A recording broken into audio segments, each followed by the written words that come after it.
Gautami Patil accident रिक्षा अपघात हे जे प्रकरण होतं सध्या जे मीडियाला चालू होतं आता ते बंद झालेलं आहे। हे जे प्रकरण होतं या प्रकरणामध्ये ती वाहनात होती नव्हती हा आमचा विषय नाहीये, परंतु त्या प्रकरणानंतर पोलिसांनी जी नोटीस दिली त्या नोटीस नंतर गौतमी पाटील आतापर्यंत पोलीस स्टेशनला हजर का नाही झाली? कारण नोटीस पोलिसांनी दिली म्हटल्यावर त्याचं उत्तर देण्यासाठी जबाब देण्यासाठी हजर होणं आवश्यक होतं। दुसरं, ते जे काही कुटुंब आहे त्यांच्या घरी मानलेला भाऊ पाठवला, आर्थिक मदत पाठवली, हे झालं 353 म्हणजे शासकीय कामात अडथळा। FIR दाखल असताना पोलिसांनी नोटीस दिलेल्या असताना अशा प्रकारचे हे पुरावे मोडण्याचा प्रयत्न कसं करू शकतात? त्यानंतर मीडियासमोर पत्रकार परिषद घेतली, पत्रकार परिषद घेतल्यानंतर आम्ही असं करणार आम्ही तसं करणार, म्हणजे तुम्ही जे काही साक्षीदार आहेत जे काही फिर्यादी आहेत त्यांच्यावर एक प्रकारचं मानसिक दडपण आणतायत तुम्ही, तुमचं जे वलय आहे ते दाबून परत न्यायालयाच्या कामात अडथळा आणतायत। तर नवीन गुन्हा गौतमी पाटीलवर दाखल होऊ शकतो 353 व इतर कलमा अंतर्गत। या प्रकरणाला बरेच दिवस झालेले आहेत, पण तुम्ही ही जी पत्रकार परिषद घेता याला वेळ झाला असं वाटत नाही का? बिलकुल नाही। याला जे तुम्ही म्हणतायत विलंब म्हणजे डिले तर बिलकुल झालेला नाहीये।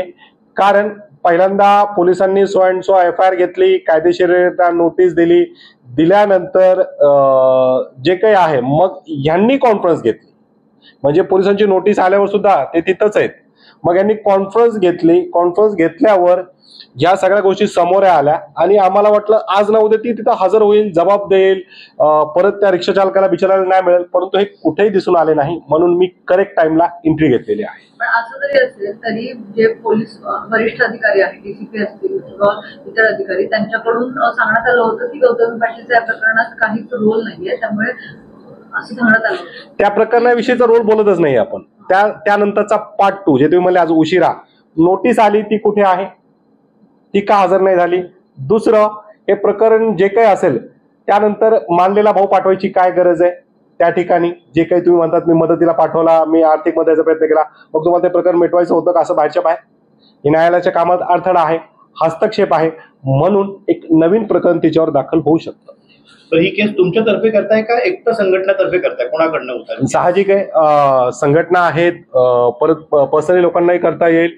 तर ह्या गोष्टी जर आता तर प्रकरण दाखल करत नाही, परंतु जर पोलिसांनी योग्य ऍक्शन नाही घेतली, कायदेशीर ऍक्शन नाही झाली तर मग आमची संघटना, यांची जी रिक्षा संघटना आहे ती नक्कीच त्यामध्ये उतरेल। ही गोष्ट गौतम पाटील यांना माहिती आहे का? तुम्ही सांगितलं का? त्याच्याशी बोललात? त्याच्याशी काय संबंध आहे आमचा बोलायचा काही संबंध नाही। एकता वाहतूक सेवा संघ आमची मागणी एवढीच आहे, जे काय कारवाई करायचं असेल ते कायदेशीर पद्धतीने कारवाई करा, आमच्या रिक्षा चालकांना न्याय द्या, एवढीच आमची मागणी आहे। आपल्या संघटनेचं नाव काय आहे? एकता वाहतूक सेवा संघटना, त्याचा संस्थापक अध्यक्ष मी आहे, अर्षद अन्सारी। मागणी आहे की त्यांच्यावर कारवाई झाली पाहिजे। येस, कायदेशीर सांगा। कायदेशीर नाही तर आम्हाला रस्त्यावरती उतरावं लागेल। ते म्हणतात दुसरं प्रकरण कायदेशीर होऊ शकतं का? तुम्ही करणार का तसं? होय ना, का होऊ शकत नाहीये? त्यांच्यावरती कायदेशीर कारवाई करू शकतो आपण। त्यांच्यावर कुठली कारवाई होत नाही, पोलिसांनी ऑब्जेक्शन घेतलं नाही म्हणून तुम्ही कारवाई करताय का? मग करावाच लागेल ना। तुम्ही पोलिसांना दोषी धरताय त्याच्यामध्ये? हो, मला एक सांगा ना, आता किती दिवस झाले, आजपर्यंत काय झालं मला सांगा तुम्ही।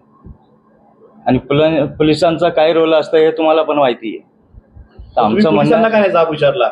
ऐका ना, आता आम्ही तिथे जाणार आहे, उद्या जाणार आहे आम्ही तिथे, पण काय डायरेक्ट पोलीस स्टेशनला हजर होणार आहे आम्ही, तर आम्ही त्यांना पण विचारू, त्यांना पण निवेदन देऊ, ह्याच्यावरती ऍक्शन घ्या, काहीतरी कडक कारवाई करा, अन्यथा आम्हाला रस्त्यावरती उतरावं लागेल। तुमच्या संघटनेच्या वतीने तुम्ही काय मदत केली आतापर्यंत? आता 1-2-4 दिवसांनी आम्ही त्यांना मदत करणार आहे। कुठल्या स्वरूपाची, किती, काय स्वरूप? आता ते सांगता येत नाही, दिलेली मदत ही सांगत नसत की ते आम्ही डिक्लेअर सुद्धा करणार नाही। खरंय का? ते म्हटलं होतं की आम्ही 2 लाख रुपये त्यांच्याकडे घेऊन गेले होते। कोण म्हणलं होतं असं?